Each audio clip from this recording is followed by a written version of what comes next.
నీ యొక్క కన్నీటిని, ఆ బొట్లను ఏం తెలుసండి, కన్నీటి దారదారలుగా కారుస్తున్నటువంటి ఆ కన్నీటిని ఆయన చూచుచున్నటువంటి దేవుడు.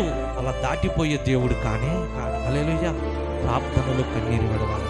నువ్వు ఎప్పుడైతే ప్రార్థన చేసి ఇంతవరకు నువ్వు ప్రార్థన చేసిన కన్నీటికి ఒకవేళ జవాబు రావట్లేదేమో అనుకున్నా, కానీ ఈరోజు దేవుడు నీకు జవాబు ఇవ్వబోతున్నాడు. హల్లెలూయా.